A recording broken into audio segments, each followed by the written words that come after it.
My sleep channel got demonetized. Faceless automation is dead. YouTube is banning AI. The golden age is over. So, is the sleep documentary niche dead? No. The low-effort channels are, the ones built on image slideshows, generic ChatGPT scripts, and whatever AI tool promised $1,000 a day. Those are disappearing.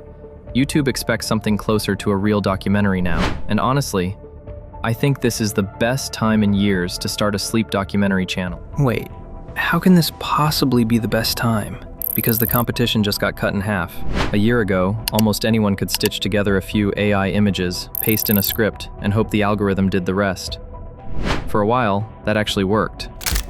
Not anymore. Today the bar is simply higher. The people chasing easy money leave, the builders stay. And that changes everything, which is exactly what this workflow was built for. Not pumping out 100 forgettable videos, building documentaries people actually leave running for 2 hours while they fall asleep. Imagine meeting another human species, one that looked at you with the same curiosity you looked at them. These were the Neanderthals, powerful survivors who ruled Ice Age Europe for hundreds of thousands of years. Then Homo sapiens arrived. For thousands of years, two human species shared the same world. Then the Neanderthals vanished, leaving behind one of history's greatest mysteries. Or did they? Because millions of people alive today still carry Neanderthal DNA, making their story part of our own. Today I'll show you the exact production system I used to make those videos for under $1 each. A system built around better scripts, better production, and enough efficiency that you can afford to keep publishing until one goes viral. Alright, so where do we actually start? Images, voiceover, Vox style editing?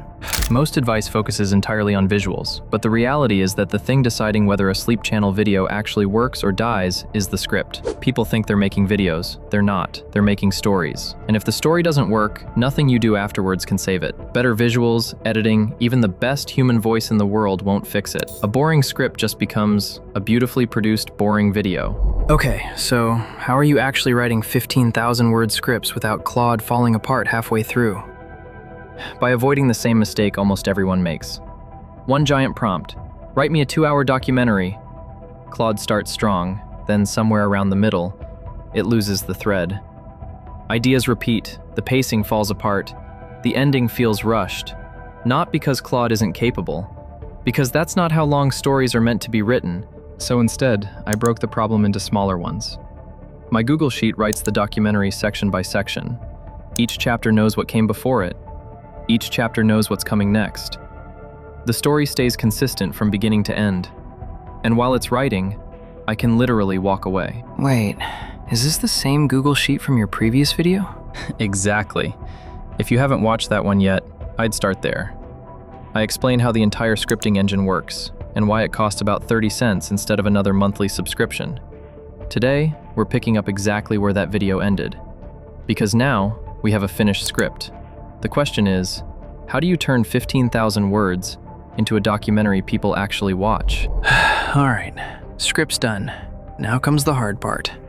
Hundreds of images, generating voiceover, and stitching everything together with your automation system, right? That's exactly what I thought, for months. Every sentence became another prompt. Generate image. Wait, generate another. Upscale it. Animate it. Repeat 400 times. By the end, I'd spent more time making the visuals than writing the story. So, you stopped generating images completely? Not exactly. I just stopped treating them as the product. Sleep documentaries aren't Marvel movies. People are listening to the story. The visuals are simply there to support it. Once I understood that, my entire workflow changed. You built another automation system? No. I deleted half of it. Instead of spending hours generating hundreds of images, I pasted the entire documentary into CapCut. I know, that's probably not the answer you expected, especially if you've seen my fully automated image generation workflow. We'll get to that in another video, because that system is perfect for channels where every visual matters. Think stickman videos, business channels, educational explainers. But sleep documentaries are different. The viewer isn't studying every frame. They're following the story.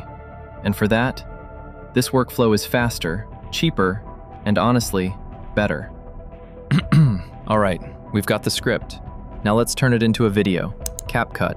New AI video. Paste the script. The paragraphs automatically become individual scenes. Remember how the Google Sheet wrote the documentary section by section? That's exactly why we separated it into paragraphs. Each paragraph becomes its own scene. No manual splitting, no dragging text around. Just paste, and it's ready. Next, pick a narrator. And don't rush this part. The voice is part of your channel's identity. A history documentary shouldn't sound like a gaming channel. A sleep documentary shouldn't sound like a TikTok ad. Spend some time experimenting, because once you find the right voice, your audience starts recognizing it before they recognize your logo. Now let CapCut match stock footage to every scene. Is it perfect? No, but it's surprisingly good.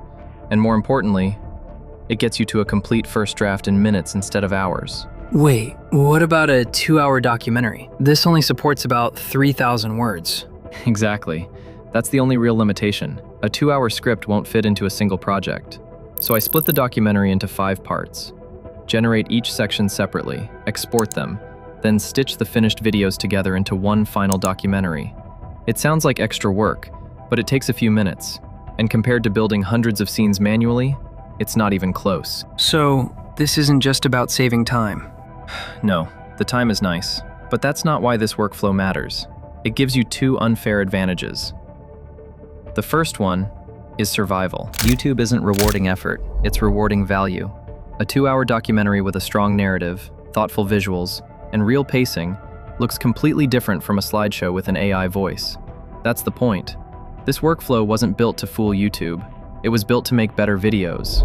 The side effect is that you're building something far more resilient than the automation channels disappearing today. And the second advantage? This one's even more important. Let's do the math. CapCut costs about $20 a month. If you make 20 documentaries, that's about $1 each. Make 40, it's 50 cents. The more you publish, the cheaper every experiment becomes. Nobody knows which video is going to work. Not me, not you, not even YouTube. Success on this platform comes from running experiments.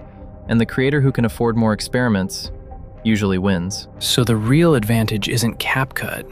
Exactly. It's runway. Because most channels don't fail because the creator wasn't talented. They fail because the creator runs out of money or motivation before they run into success. This workflow keeps your costs so low that you can survive long enough to get good.